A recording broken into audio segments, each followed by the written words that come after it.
Queridos amigos, bienvenidos a su programa Una pausa en el camino. Mi nombre es Alex y en esta ocasión nuestro tema lleva por título Dios nos ha hablado por el Hijo. Antes de que entremos de lleno con este maravilloso tema, vamos a inclinar nuestro rostro y vamos a elevar una oración para que sea Dios quien dirija este estudio. Padre, nuevamente vamos hacia ti pidiendo tu dirección. Por favor, acompáñanos en el estudio de este momento, que podamos abrir tu palabra con humildad, que seas tú quien abra nuestro corazón y que estemos receptivos a tu palabra. Bendice a cada persona que está viendo este programa, que también sea de bendición para su vida y sobre todo que pueda alcanzar a aquellas personas que necesitan escuchar este mensaje.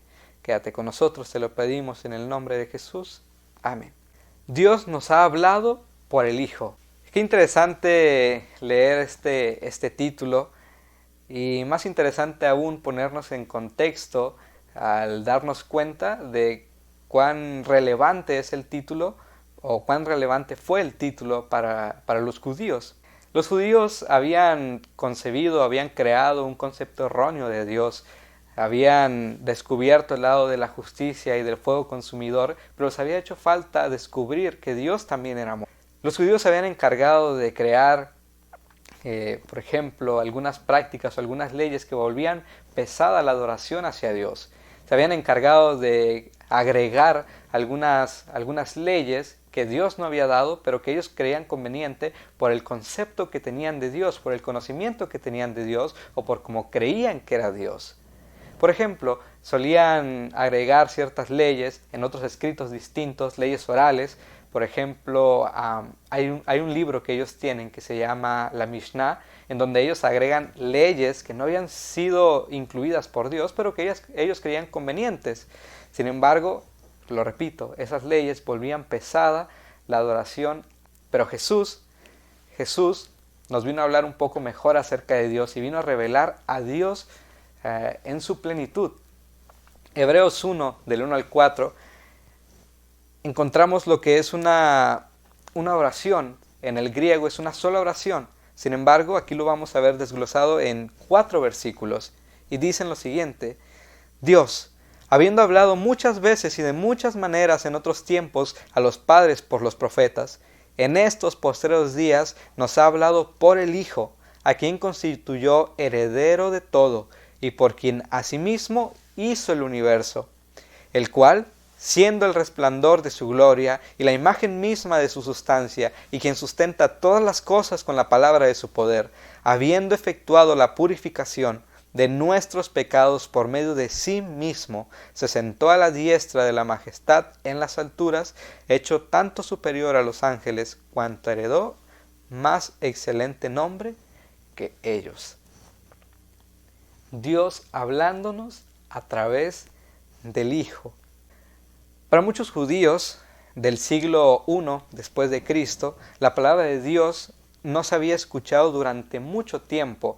Recordemos que la última revelación había sido dado a Malaquías y después sucede un periodo que suele llamarse periodo intertestamentario. En este periodo ellos no habían recibido ya más escritos o más palabra de Dios de parte de los profetas. Entonces era un espacio donde quedaron desconectados, por decirlo de alguna manera, aunque Dios estaba presente. Cuando Jesús llega y demuestra, empieza a crecer, empieza como un niño, desde que es un niño es alguien diferente. Sin embargo, el crecimiento de él fue especial.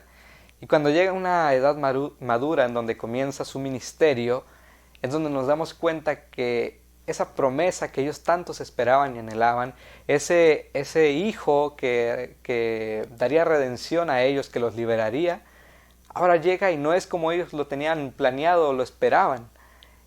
Ellos esperaban tal vez a un hombre fuerte, a un hombre de guerra, a un hombre que pudiera ir al frente del ejército y liberarlos de su esclavitud. Tal vez esperaban a un hombre de apariencia física agradable, de apariencia física que consideraran un líder.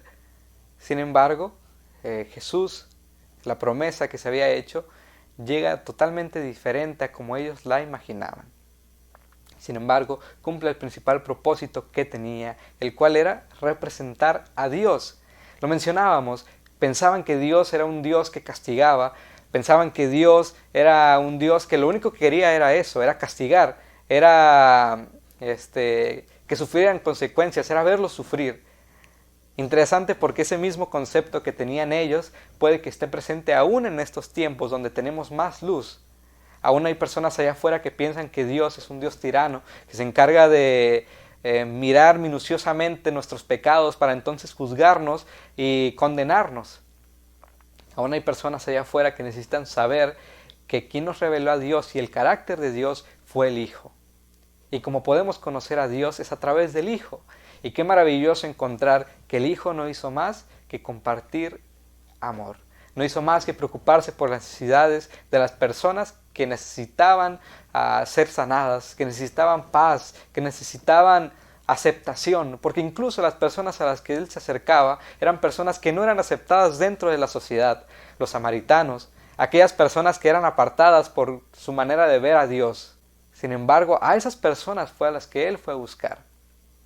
Y entonces, en cada acto, en cada palabra, en cada pensamiento, en todo lo que él compartía, nos revelaba un poco más a Dios. Mientras tanto, Jesús vino a ser nuestro representante y nuestro Salvador también. Jesús nos representó. Qué bueno es cuando leemos que quien nos representó fue un hombre perfecto. Qué bueno es ver que su amor fue tan grande que soportó cada una de las pruebas y de las tentaciones, cada uno de los dolores, de las palabras que tal vez se exclamaban hacia él de mentira, soportó todas las aflicciones que nos pudiéramos imaginar, pero las soportó porque sabía que era nuestro representante.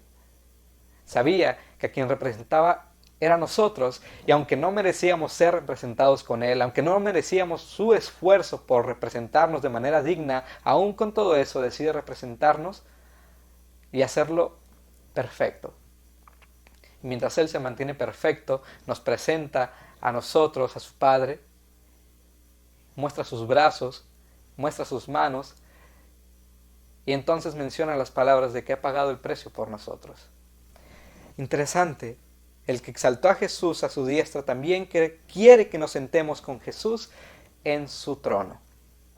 El mensaje de Dios para nosotros en Jesús incluye no solamente lo que Jesús dijo, sino también lo que el Padre hizo a través de Él y para Él.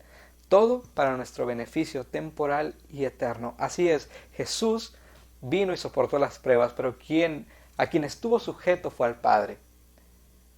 Quien le dio la fortaleza para vencer cada una de las tentaciones del desierto, por ejemplo, donde es tentado por Satanás después de 40 días de ayuno y de oración. Quien le brindó a Jesús la fuerza necesaria fue Dios mismo. Y es que a veces dejamos de lado la obra de Dios en Jesús. Sin embargo, en esa obra Dios también está presente, en la obra de nuestra liberación. Piensa en lo que significa lo que Jesús hizo. ¿Por qué esta verdad debería darnos tanta esperanza? Te invito a que inclinemos el rostro y elevemos nuevamente una oración para concluir este estudio. Padre, gracias por tus bendiciones, gracias por tu palabra, gracias por Jesús y gracias también porque le diste fuerza y fortaleza y las herramientas necesarias para soportar cada una de las tentaciones.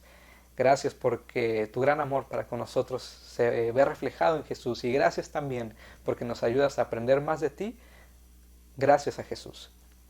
Quédate con nosotros, ayúdanos a recordar siempre esto. Te lo pedimos en el nombre de Jesús. Amén.